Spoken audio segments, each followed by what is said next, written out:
નમસ્કાર, જય હિન્દ, જય ભારત.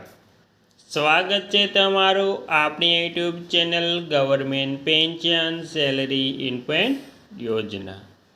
તો આજે આપણે વાત કરવાના છીએ કે ગુજરાત રાજ્યના વિધવા બહેનોને મળતી તમામ યોજનાઓ વિશે. તો વિધવા બહેનો માટે મફત યોજનાનો લાભ ઘરે બેઠા કેવી રીતે મળશે, તો જાણો તેની સંપૂર્ણ માહિતી. તો આજે આપણે વિધવા બહેનોને જેટલી મફત સહાય મળે છે તેના વિશે સંપૂર્ણ વાત કરવાની છે અને આ લાભ લેવા માટે ઘરે બેઠા તમારે કઈ કઈ પ્રક્રિયા અને કેવી રીતે આ પ્રક્રિયા ઘરે બેઠા કરવાની છે તો તમને તમામ યોજનાનો લાભ ઘરે બેઠા મળી શકે તેની આપણે હાવ સંપૂર્ણ માહિતી અને સાવ સરળ શબ્દમાં સમજાવવાના છીએ. તો સંપૂર્ણ વાત વિગતવાર જાણતા પહેલાં તમને એક નાની વિનમ્ર વિનંતી છે કે તમે આપણી ચેનલમાં નવા હોય તો આપણી ચેનલને સબસ્ક્રાઈબ કરી લેજો, કેમ કે આવી કોઈ પણ નવી અપડેટ આવે તે નોટિફિકેશન સૌથી પહેલાં તમને મળી જાય. અને વિડીયો ગમે તો લાઈક કરવાનું ભૂલતા નહીં. તો સંપૂર્ણ વાત વિગતવાર જાણીએ તો તેમાં એટલે કે ગુજરાતમાં વિધવા બહેનો માટે ગંગા સ્વરૂપા આર્થિક સહાય યોજના અને આયુષ્યમાન કાર્ડ જેવી કલ્યાણકારી યોજનાઓ કાર્યરત છે. સત્તાવાર સામાજિક ન્યાય અને અધિકારિતા વિભાગ દ્વારા બહેનોને દર મહિને આર્થિક પેન્શન અને મફત સારવારની સુવિધા આપવામાં આવે છે.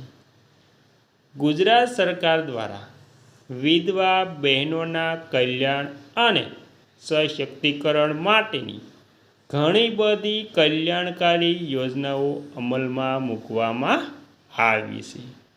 આ યોજનાનો મુખ્ય ઉપદેશ પતિના અવસાન પછી નિરાધાર બનેલી મહિલાઓને આર્થિક સહાય પૂરી પાડવાનો છે. તેમને સમાજમાં સન્માનભેર જીવનનો અધિકાર છે અને તેમના બાળકોના શિક્ષણ અને વિકાસમાં મદદ કરવાનો છે. ગુજરાત સરકારની વિધવા બહેનો માટેની મુખ્ય યોજનાઓ તેમાં વાત કરીએ તો પહેલું છે ગંગા સ્વરૂપા આર્થિક સહાય યોજના એટલે કે વિધવા સહાય યોજના. આ યોજનાના અગાઉ વિધવા સહાય યોજના તરીકે ઓળખાતી હતી, પરંતુ ગુજરાત સરકાર દ્વારા તેનું નામ બદલીને ખૂબ જ સન્માનજનક એવું ગંગા સ્વરૂપા આર્થિક સહાય યોજના કરવામાં આવ્યું છે. યોજનાનો ઉદ્દેશ્ય પતિના અવસાન બાદ એકલતા અને આર્થિક સંકટનો સામનો કરતી મહિલાઓને દર મહિને નિયમિત આર્થિક સહાય આપી. આર્થિક સહાયની રકમ આ યોજના હેઠળ પાત્રતા ધરાવતી દરેક વિધવા બહેનોને સરકાર દ્વારા દર મહિને ₹1250ની સહાય સીધા તેમના બેંક ખાતામાં ડીબીટી જમા કરવામાં આવે છે. ડીબીટી એટલે કે ડાયરેક્ટ બેનિફિટ ટ્રાન્સફર સીધા બેંક ખાતામાં જમા થાય છે. સરકાર દ્વારા સમયાંતરે આ રકમમાં વધારો કરવાની પણ વિચારણા ચાલી રહી છે. લાભ મેળવવાની પાત્રતા અરજદાર મહિલા ગુજરાત રાજ્યના વતની હોવા જોઈએ. અરજદાર મહિલા ગરીબી રેખા BPL હેઠળ આવતા હોય અથવા તો તેમની વાર્ષિક આવક મર્યાદા સરકાર દ્વારા નિર્ધારિત ધોરણ ગ્રામ્ય વિસ્તાર માટે ₹1,20,000 અને શહેરી વિસ્તાર માટે ₹1,50,000ની અંદર હોવી જોઈએ. સ્ત્રીની ઉંમર 18 વર્ષથી 60 વર્ષની વચ્ચે હોવી જોઈએ. અને ત્યારબાદ મહત્વપૂર્ણ નિયમ.